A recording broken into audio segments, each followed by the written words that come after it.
monde, j'espère que vous allez bien. Alors comme vous l'avez vu dans le titre, c'est pas une vidéo pleine de bonnes nouvelles, pleine de joie.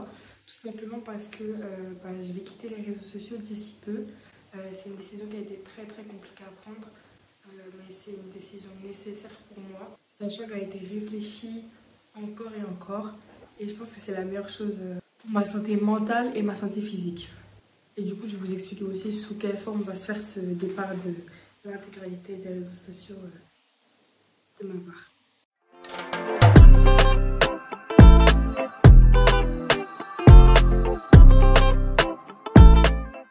Donc il faut savoir que ceux qui me suivent sur Snap, en ce moment je suis un peu plus active que sur Instagram, tout simplement parce que j'ai aucun courage et aucune forme pour me concentrer sur toutes les plateformes.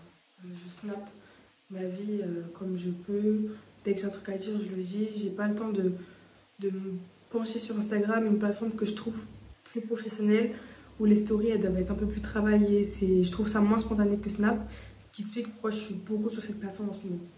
Donc comme vous avez pu le voir, ça fait quelques semaines, je vous dis que je suis très malade, que j'ai perdu du poids, alors que ça fait des mois et des mois que j'essaie d'en prendre, que j'ai perdu du poids et que je vais vous expliquer pourquoi.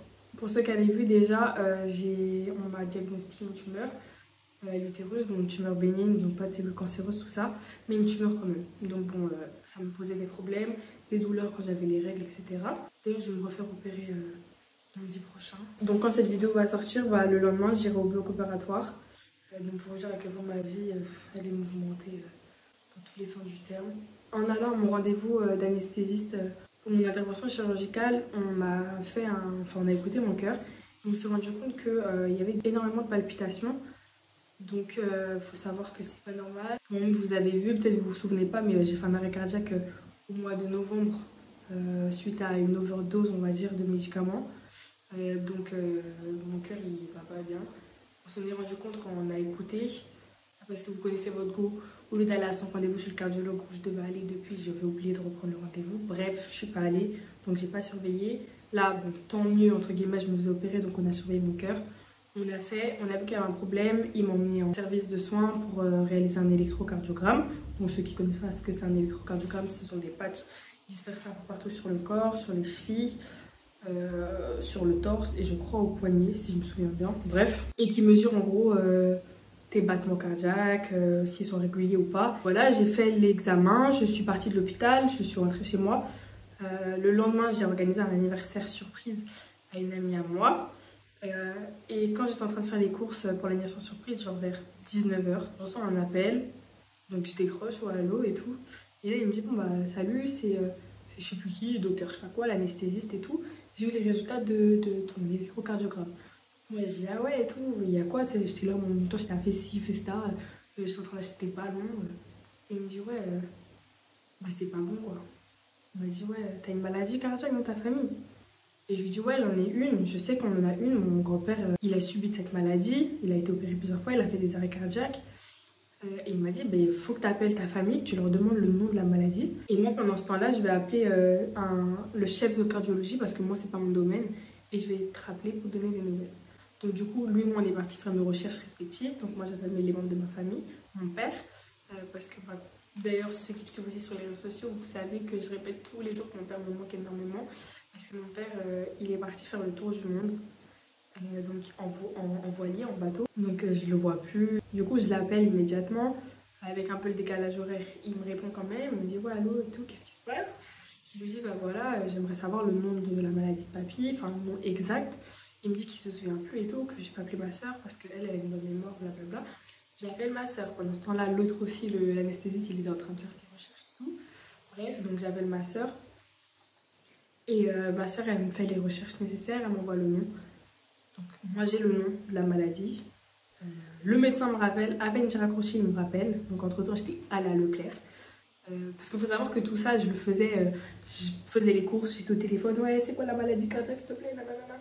Ouais. Et tu sais, moi, vu que je parlais vite, je donnais pas forcément de détails, ma famille se sont vachement inquiétés. Parce que moi j'aurais dit, ouais, allô, salut, j'ai une maladie du cœur, tu peux me donner le nom de la maladie de papy s'il te plaît? Déjà qu'ils étaient inquiets pour mon arrêt cardiaque, mais alors là je les ai mis en folie. Moi sur le coup j'ai pas trop calculé, j'ai un peu continué ma vie. Le médecin me rappelle Et il me dit, bon, bah, je sais ce que c'est ta maladie. Puis moi, je lui dis, bah, moi aussi, je sais ce que c'est la maladie. Et il me dit, ouais, c'est quoi? Et je lui dis, bah, c'est une cardiomyopathie. Et il me dit, ouais, c'est ça, on appelle ça une cardiomyopathie congénitale, je crois, ou génitale. Bref, un truc qui se transmet bah, de famille en famille. Et il me dit, bah, en gros, il m'explique que c'est une malformation de la valve de droite, parce que dans le cœur, il y a 4 valves, si je dis pas de bêtises, la valve de droite. Et dans cette valve, du coup, bah, elle sert à donner les battements réguliers du cœur. Elle agit un peu comme un... Je sais plus comment ça s'appelle le nom du truc quand on fait de la musique là. Bref, elle agit en gros comme quelque chose qui donne le rythme. Et voilà, et du coup ça me donne des battements de cœur irréguliers. Après c'est pas mortel dans le sens où la valve de gauche elle reprend le travail, elle donne les battements de cœur, mais elle sait pas être régulière. Donc elle donne juste des battements de cœur, mais pas de manière bien et de manière régulière quoi. Donc il m'explique pas plus de détails, il me dit juste que voilà, mon intervention elle va quand même être possible. Ils vont beaucoup surveiller mon cœur pendant l'intervention et pendant l'anesthésie parce que c'est une anesthésie générale. Mais que de ne pas m'inquiéter, je pourrais me faire opérer et ils vont tout gérer. Pour ce qui s'agit de mon cœur, il va m'envoyer un courrier avec un compte rendu total de ce qui s'est passé, des résultats qu'il a eu, etc. pour que je puisse être prise en charge par un cardiologue spécialisé dans un hôpital qui est différent de celui où j'étais. Et voilà, il me dit que bah, ça va aller, tant que c'est pris en charge, il n'y a pas de problème. Évidemment, il faut que je diminue les activités sportives, plus d'alcool, plus de genre de drogue, de fumée, plus de sel, enfin limiter le sel. Donc moi je lui dis d'accord, ça veut dire genre plus de bringue. Plus sérieusement, donc c'est, on va dire que c'est des bonnes choses parce que ça me fait prendre des bonnes résolutions. Mais voilà, il me dit de faire attention en attendant pas d'excès et d'attendre mon rendez-vous avec le cardiologue. Donc mon rendez-vous avec le cardiologue, je l'ai fin de semaine prochaine. Donc j'en reparlerai dans ma story Instagram. Donc je t'invite à me rejoindre sur Insta ou sur Snap parce que je vais en parler les deux. Je vais en parler sur les deux pour donner des nouvelles jusqu'au jour où je quitterai les réseaux sociaux. Donc voilà, c'était un peu le brief au niveau de mes problèmes de santé. Maintenant je vais vous parler des réseaux sociaux, du pourquoi je les quitte, du pourquoi je les quitte pas tout de suite et du quand je vais les quitter surtout et de quelle manière. Du coup, ce qui est des réseaux sociaux, faut savoir que j'ai toujours eu du mal. Je pense que vous l'avez remarqué dans certaines stories où je suis un peu dans l'excès. J'ai toujours eu du mal avec la critique. C'est-à-dire que dès que j'entends qu'on parle de moi, qu'on parle sur moi, qu'on dit des trucs erronés ou qu'on dit des trucs méchants, j'arrive pas à m'empêcher de prendre la parole et de parler en story quitte à insulter des personnes parce que c'est plus fort que moi. Je n'arrive pas à me canaliser. Quand j'entends des bêtises comme ça sur moi, ça me fait péter des câbles.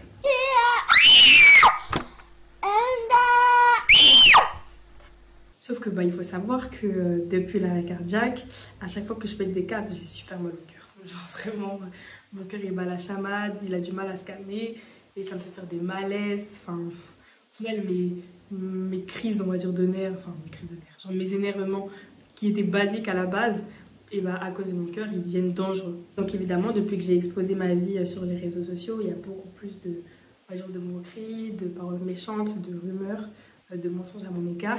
Et du coup plus d'énervement et plus de danger pour mon cœur de manière indirecte. Évidemment, il y en a aussi dans la vie quotidienne, dans la vie de tous les jours, même sans les réseaux. C'est ce qui me pousse à être mitigée sur mon départ des réseaux sociaux parce que je sais que genre, les 2 dernières années des réseaux sociaux elles ont été formidables. J'ai rencontré des personnes extraordinaires, j'ai partagé des choses avec énormément de personnes, j'ai aidé beaucoup de filles, vous m'avez aidé dans beaucoup de situations. Et du coup, j'ai beaucoup de mal à quitter les réseaux sociaux parce que quand on voit comme ça les Instagrammeuses, les YouTubeuses et tout, même moi avant j'étais en mode vas-y, elle fait trop de cinéma, ça y est, elle quitte les réseaux, tu crois que c'est la vie ou quoi? Mais en fait, bah, c'est pas la vie, mais genre ça en fait partie, c'est une très grande partie de ma vie et c'est une très grande partie de soutien de ma vie. Et la décision, elle est très très compliquée à prendre. Tous mes proches ne me rejoignent pas dans ma décision, même la plupart me disent de ne pas quitter les réseaux sociaux. Tout simplement parce que c'est un travail à faire sur moi-même, sur l'énervement. Mais moi, je sens que c'est nécessaire et je sens que j'en ai besoin. Tout simplement parce que ça devient vraiment trop dangereux pour moi-même. Genre moi, je suis là, ça m'énerve, les gens qui reprennent des trucs sur moi. Voilà. Donc voilà, on va dire la cause principale de mon départ. Après, il y a plein d'autres raisons, tout simplement parce que j'ai envie de me concentrer sur autre chose. J'ai envie de prendre du temps pour moi, j'ai envie de prendre du temps pour les enfants. J'ai envie de me remettre, on va dire, de l'opération de demain pour cette vidéo.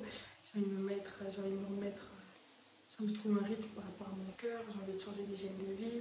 Et j'ai l'impression que pas les réseaux sociaux, ça fait partie de mon ancienne vie.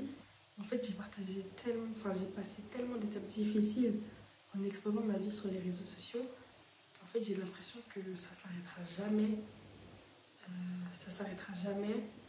Et en fait j'ai envie de tourner cette page de ma vie. J'ai envie de tourner ces pages de ma vie parce qu'en fait ça a été plus compliqué qu'autre chose. Et j'ai vraiment du mal à m'en remettre, j'ai vraiment du mal à passer à autre chose. Donc voilà. Et puis le pourquoi je ne quitte pas les réseaux sociaux maintenant. À la base, hier ou avant-hier, je comptais tout plaquer. Vous annoncer en story par un petit communiqué, genre bon bah voilà les gars, je quitte les réseaux sociaux. Je préfère vous dire que je vais supprimer l'intégralité de mes réseaux, aussi bien mes comptes que ma chaîne YouTube, que enfin tout bref. Et voilà, genre gros bisous, prenez soin de vous, j'espère que ça ira pour vous et on se dit à un jour peut-être. Et en fait je me suis rendu compte que quand j'ai ouvert ma chaîne, j'avais des buts à partager et il y a des sujets que j'avais des sujets à partager et il y a des sujets que j'ai pas ouverts avec vous.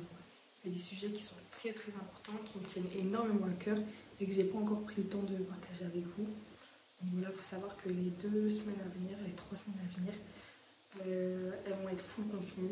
C'est-à-dire que le mercredi et le dimanche, il y aura des vidéos parce que je vais débiter tout ce que j'ai à débiter avant de quitter ce monde des réseaux, avant de quitter YouTube. Ça va être... C'est trop ridicule de pleurer pour ça, putain.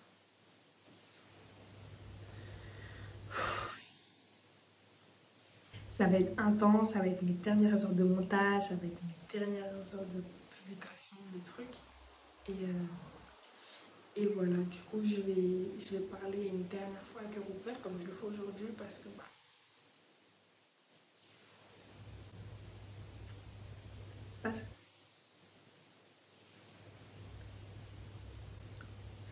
parce qu'en vrai de vrai, c'est ce que je sais faire de mieux sur les réseaux sociaux avec vous. Et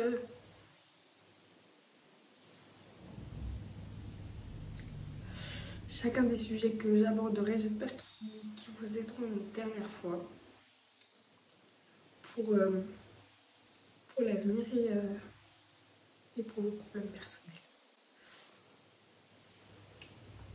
Donc voilà, j'ai pas de date de départ des réseaux sociaux parce que j'en ai pas fixé, parce que j'ai un tas de vidéos à partager avec vous, j'ai un tas de sujets à vous dire.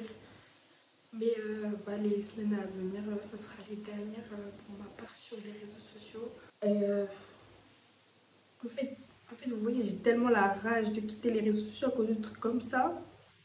Parce que je donne tellement de force, mais tellement de force à toutes les personnes qui sont la cause de mon départ, à toutes les personnes qui parlent pour y agir. Mais en fait, les gens, ils savent pas à quel point, genre, les autres, ils souffrent dans leur vie, ils ont leur tas de problèmes. Et j'arrive pas, en fait, à capter l'intérêt de chacun de critiquer, de parler sur les gens, d'apporter des problèmes à nouveau dans la vie de chacun, alors que, genre, chacun a son lot de problèmes, chacun a ses trucs. Et c'est pour ça que j'ai tellement la rage contre moi de pas savoir me contrôler, de pas savoir faire abstraction des critiques et abstraction des moqueries, des rumeurs. Mais voilà, peut-être qu'un jour j'arriverai à passer outre et je reviendrai sur les réseaux sociaux, qui sait. Bref, du coup, en attendant, je suis quand même super contente de vous annoncer que c'est mon retour officiel sur YouTube, de manière éphémère, mais mon retour quand même, avec de la régularité, un maximum et des sujets très importants et très, très intenses. J'espère avoir des bons retours de votre part, qu'on passe un dernier mois de folie. Et voilà. Donc, dans tous les cas, comme d'habitude, les réseaux sociaux à la fin de la vidéo, Snap, Insta, en barre d'infos, comme d'habitude. Au moment où cette vidéo sortira, je serai probablement en train de dormir pour l'opération de demain. Mais je sais déjà que vous allez m'envoyer un tas de messages. Et j'ai déjà le cœur en compote de lire vos messages.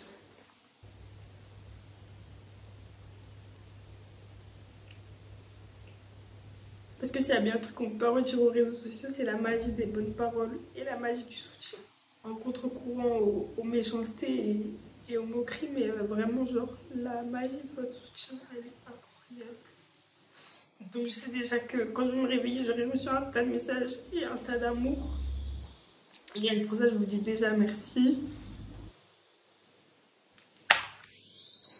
Bref, j'essaie de pas pleurer.